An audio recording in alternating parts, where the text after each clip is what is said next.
Hey everybody, Goosebumps or Dummies here. We are back at it again with another video, and today I was actually supposed to make this video back in January, but I actually got sick and it had to be delayed, but here we are making my HorrorLand ranking. Now, to clarify, this is not including the Write Your Fright. This is in fact including, I am putting in the survival guide for HorrorLand. Which is between book 12 and 13, so between arc 1 and arc 2. I am throwing that in here because I thought it was worthy enough to talk about and be part of the ranking. And no, I'm not talking about One Day at HorrorLand or Return to HorrorLand. Those are completely separate ranking. If I want to do so, which I don't think I'll ever, but I might do a comparison, maybe? Maybe one day. Yeah, we're gonna be talking about the HorrorLand series. So yeah, iconic series, alright? This is easily the most popular modern series next to Most Wanted, and probably Slappy World. Not a lot of people talk about House of Shivers at the moment, and not a lot of people talk about Hall of Horrors, probably because they're so short-lived, or the IDW comics, or any of the comics for that matter, like the graphic series, which is kind of getting a revival as of late. But yeah, HorrorLand is very iconic, and it has nostalgia, surprisingly, and actually came out around the time I was born. It's a bit older than me, which is saying something. A little embarrassing, but yeah, it is. I mean, the whole Goosebumps franchise is older than me in general, but nonetheless. Yeah, Goosebumps, HorrorLand, ranking. Let's dive into it. I want to say real quickly, there's going to be some hot takes, so beware. You're in for some really shitty, diarrheal takes on some of these books. My number one placement is going to piss some of you off, I'm sure of it. So yeah, let's dive in, starting off with number 20. The absolute biggest pile of shit for HorrorLand. BIM. Weirdo Halloween. Yeah, I can just say BIM and you get it. If you've read the book, BIM. Fucking BIM. I hate BIM. Alright, I'm gonna keep it very vague because BIM has just been talked about to death in the community in the past, like, year now. Ever since I read it, I've been hearing more talk about BIM than ever, and one of my friends recently read it, and BIM talk was through the roof whilst they were reading it. Shit, man, this book is genuinely really bad, and easily, without a doubt, the worst HorrorLand book. So yeah, go check out my review for more in-depth thoughts, but god damn, yeah, BIM is the genuine reason why this book is so bad, as well as the shitty plot, the bland story, as well as the unneeded secondary HorrorLand arc, segment, whatever. It was literally useless. Really not a good story. Number 19, When the Ghost Dog Howls. I might not be saying numbers for every one of these. This book is pretty bland as well. It's basically Barking Ghost, but less interesting, and with a weird fucking be careful what you wish for knockoff. It's got an idea in there, like, I like the tooth idea. There's a nice scene involving it where it get electrocuted, and then you lead into the fucking most bizarre dream sequence ever. Not exactly my cup of tea. That was a really bad part of the story. But I'll give it props where props are due. Whilst the entire main story of this book is not exactly interesting, the HorrorLand segment and the intro are great. There's actually really good stuff there, like the actual legend behind the Curlew Hound. But besides that, this isn't a very good book. Next up, the infamous, the most loved Goosebumps HorrorLand story ever, Revenge of the Living Dummy. Now, there's been more hate about this in recent years, but this is literally a very bad comeback for Goosebumps. And I don't think it's a bad, horrible story, but it's mid. It's so mid. It's easily a really bad start for the series. You don't want to start your series mid. Alright, you want to at least start on a fine book. But you're starting off with like a 5 out of 10 story to give away my rating a little. I haven't reviewed this on the channel yet. Unless you watch my ancient review where I gave it probably like a 10 out of 10. Because it was smoking crack and I love Slappy back then. But yeah, this book, Slappy tropes, and none of them are good. With really shitty characters. And a dumb plot line that adds shrunken heads. You have to read it to find out, as well as, fake outs, and like I said, dummy tropes. They really bring down this book. If you don't get it, you gotta read dummy books. The dummy tropes fuck this book up. Yeah, it's a rough start to the HorrorLand series. Next up, a little bit of an overhated one, but nonetheless, it just so happened to land this low on the list. Camp Sliver. It's not bad. Actually, I don't think many of these HorrorLand books are bad, but there's some that I don't really enjoy all too much compared to others. I'll say that much. This is one of those. I don't hate it, but I don't really like it all too much. I think it is, at best, okay. Like, a very light okay, but overall, it's really just Teacher's Pet, the episode from the 90s of Goosebumps, but, book form. Because actually, the short story it's based off is nothing like the book, but this is actually quite identical to that episode from the 90s, which is really strange. But yeah, it feels like it was directly based off it, you know, camp, snakes, similar plot twist. Minor spoiler if you watched the episode, or obviously, please have read the book going into this. But yeah, seriously, it's not exactly a great story, and it really just is not interesting. A lot of these lower ones are not interesting. I'd say arguably Revenge of the Living Dummy is the most interesting. And even that one's just like, it's not a very good story still. Just like this one. It's not very good, but it's not bad. Next up, Monsterwood for Breakfast. One of the most middle-of-the-road Monsterwood stories in the entire Monsterwood franchise. There's things in here I don't like. Naked kid in girl's locker room. Yes, that is a fucking fly attack. It's fucking gross. It's a really disturbing scene to read about. I mean, I don't want to be that guy, but it's blatantly the most inappropriate thing I've read in Goosebumps, and it's uncomfortable. Nonetheless, the whole story is a fucking monster blood story, so it already has a whack idea in there that's, you know, obviously not going to be the most interesting thing in the world. Yeah, it's not exactly a phenomenal story, and it has a lot of weird stuff going on in there, weird plot beats involving maybe guys, you know, something about the monster blood and trying to get information, and also the climax being really strange. But it has some of the best writing I've seen in a HorrorLand book, for the HorrorLand series, I mean, which is really strange. Next up, help, we have strange powers. Do you even remember this book exists? I'd say arguably this is the least popular HorrorLand book and one of the top 10 most unpopular Goosebumps stories of all time. So I'm going to be very quick. It's so boring. It's uninteresting. There's some nice jokes. There's some things I do enjoy. But there's some characters I don't like. And like I said, it's really not an interesting story with a weaker HorrorLand segment that is slightly saved by your boy. I'm not going to say who it is, but it's your boy. You know, it's a character I love. You'll see him later in this video. Next up, Little Shop of Hamsters. Now, this book I actually want to rank higher than I actually do. And that's because it is actually quite enjoyable. It's one of those books where it's like, man, I really enjoyed this book, but it actually is really flawed, and I don't think I can realistically see myself ranking it higher than a blank out of 10. Or placing it higher than that score. There's a lot of books that fall into that category. Monsterwood 4, I actually decently enjoyed that, but it had a lot of things I just did not like about the story itself, even though I enjoyed my time with it. Yeah, this is one of those stories. There's some things I don't like about the story. There's characters I don't like. The main character's really good. I actually like him, or her, I can't remember. I read this book in March last year. I still got some, you know, pretty good thoughts about it, though. But the side characters like the brother and the mother and the father, parents, they're not very good characters. There's some bland horror. I mean, it's killer hamsters, fuck's sakes. It's not the most interesting thing in the world. What you're getting on the cover is what you get, the hamsters. Evil hamsters.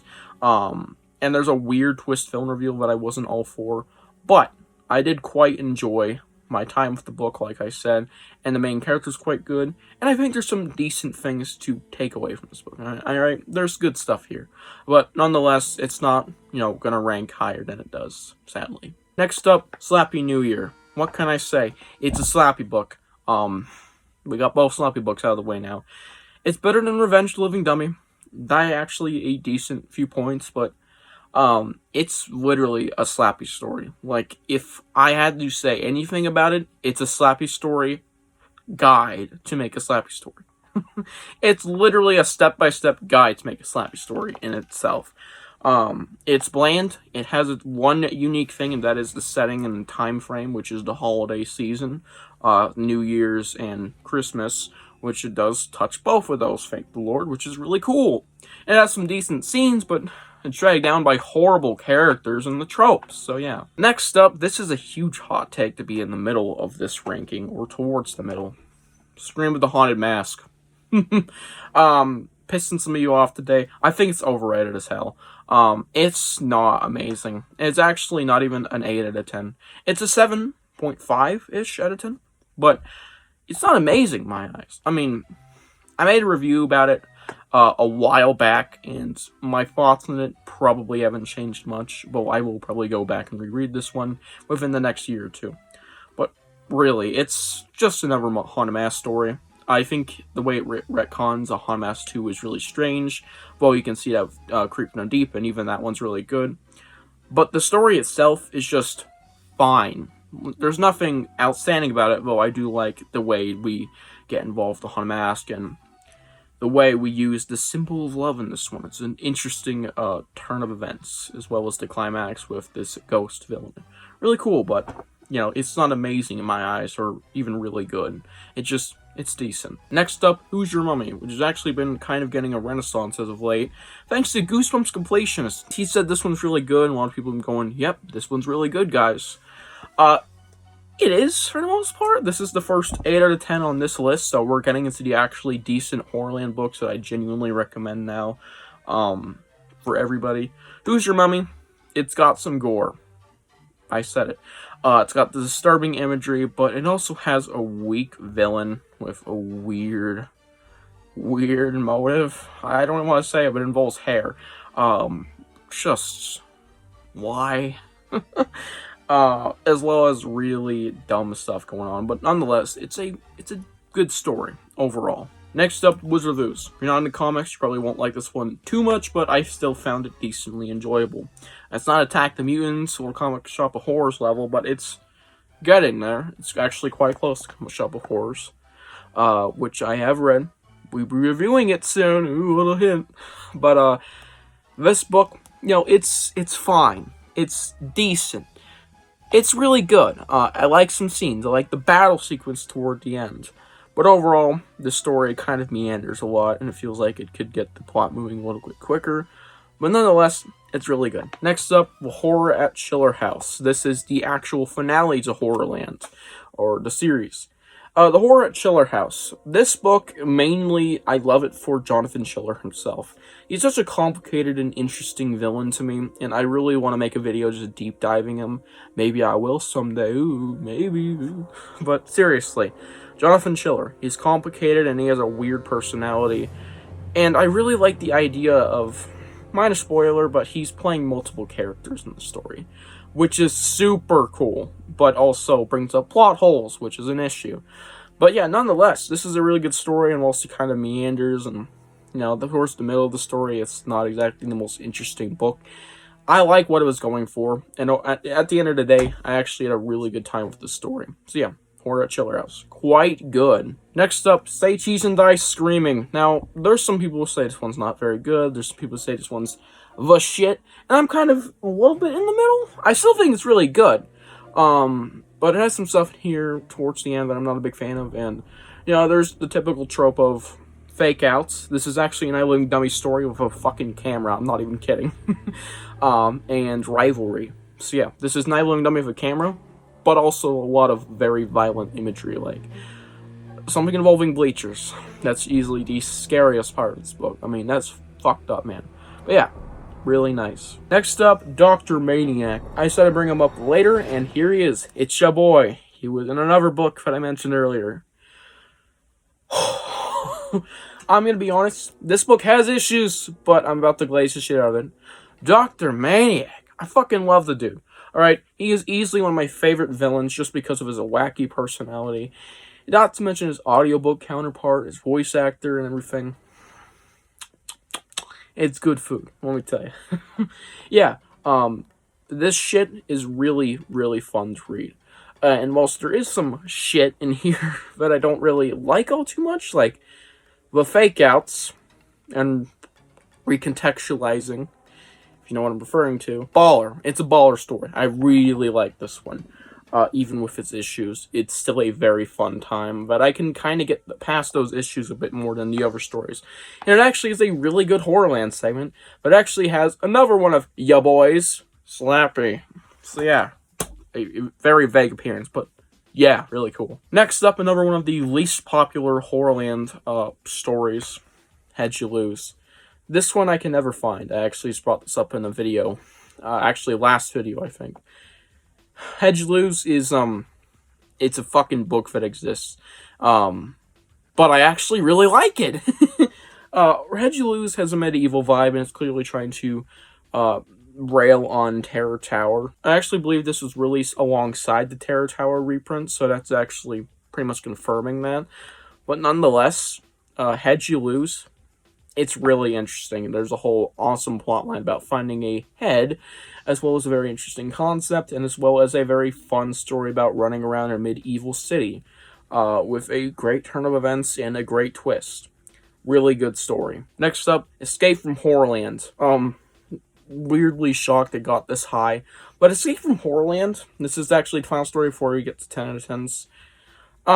As much as it meanders, and I really get the hate for this book, this one's still, I believe, a very fun time for me. I found myself enjoying most of it. Most there's parts I think that absolutely drag. I think at least the first half of this book is genuinely really good reading. And then you get towards the end where we get to see these villains come back, which was super fun to see, and see how they countered them again and how they defeated them again. These kids, really good characters. We even got the return of another villain that I really liked. One of my personal favorite villains from the HorrorLand series. Not Dr. Maniac, not him, but it's another, weird creature. I'll say that much. You'll see him in a minute. Or her, depends. This motherfucker, Byrony, is a nice, interesting twist with him. Well, I feel it was kind of stupid. That's one of my biggest complaints about the book, is the Byron twist, but nonetheless. The ending also introduces the actual main antagonist of the HorrorLand series, which is a nice reveal. And yeah, really enjoyed this book, even if it's flaws. And now, moving on to 10 out of 10s, we have, I started bringing up, HorrorLand Survival Guide. This book is a very fun read, and whilst there's nothing really story-wise to garner from here, this is a nice guide to HorrorLand. Sure, are you going to remember anything about this book in like a year? No, but you can remember how fun it was to read this. All the nice little corny, but decent jokes in here about HorrorLand. It might not be everybody's cup of tea, but I found it really funny and really fun to read. As well as the notes from Lizzie Morris telling you, fuck this place, don't go to HorrorLand, which are scattered throughout the entire book. There's literal notes from Lizzie Morris, which is really cool, really cool. Yeah, it tells you a lot of info about the park and about the characters in it, and it's a really nice guide to HorrorLand. Next up, we have The Streets of Panic Park, the Arc 1 finale, which is the best finale, I guess. Alright, let me preface this by saying, I get the hate again. But, I actually really enjoyed this, but it's not a perfect 10 out of 10, right? None of these are, I don't think there's a single Goosebumps book that's like a perfect 10 out of 10 besides Evil Twin, and maybe Screams in the Night, and Haunted School, but even that one has like one issue. This book, man, it doesn't get quite close to 10 out of 10, but it gets there enough, so it's rounded to 10 out of 10. We haven't got to my review yet, but it's a 10 out of 10 rating. This book, it does a lot of things really good. You know, there's some meandering that didn't need to be there. There's some very nice scare scenes and a nice climax to this book where we get a weird turn of events. Alright, let's just say bad guys become good guys? This is fucking weird. Yeah. The Streets of Panic Park. Really strange, but fun and interesting story, and I quite liked it. Now moving on to the top 2, baby. Creep from the Deep. Oh my god, Creep from the Deep. Iconic story from HorrorLand, and it's easily the most popular HorrorLand story next to basically the entire first 4 and Panic Park and Chiller House. Creep from the Deep. It is an amazing Deep Trouble entry with a really good HorrorLand segment. I think this story is borderline perfect in a lot of regards. And whilst it has its small issues, I think the middle of the main story is kind of weak. It gets going real quickly from there. And yeah, this story has some great disturbing imagery and a great climax, a funny twist in turn of events involving a peg leg. Yeah, and just a lot to garner in terms of how fun this is. So yeah, really darn good Deep Trouble entry in HorrorLand story, but it is only topped by one story. Take a wild guess. It's My Friends Call Me Monster. I am unbelievably shocked this one landed so high when I read it. This is easily the most fun HorrorLand story and one of the most fun Goosebumps stories ever. Is it a top tenner? It was for a bit, until it got, beaten out by a few other stories that I read, or, of course, reconsideration. But it could easily move back to the top 10 any day. The whole concept behind these egg monsters, you know what I'm saying? They're aliens. I mean, let's not fucking deny it. They're aliens. It's said explicitly in the story. There's some great stuff that happens with them. There's some nice grossed out horror and really strange moments and mechanics, as well as a nice mystery. Good characters. I really like Michael Monroe. He's kind of this asshole, but also good guy character at the same time. Kind of an anti-hero in a way. Michael Monroe, or Monster, really cool name as well. You always got that one of those characters with really nice names like Carly Beth or Billy Deep. This is one of those. Michael Monroe or Monster. Fuck yeah. Really, really good characters. And yeah, it's a very good story with a very decent HorrorLand segment. So yeah, love this one. And that's it. Hope you guys enjoyed this HorrorLand ranking of all 20 books. This was a very interesting video to make. I had a few fuck-ups, so I'm sorry if editing looks a little jagged. But yeah, nonetheless, hope you guys enjoyed this video. And tell me your HorrorLand ranking below, or your favorite HorrorLand book, maybe your least favorite, or whatever the hell you want about HorrorLand. Should I have included Write Your Fight at Me? Somebody wrote porn in my... Hope you guys enjoyed. See you guys in the next one. Bye.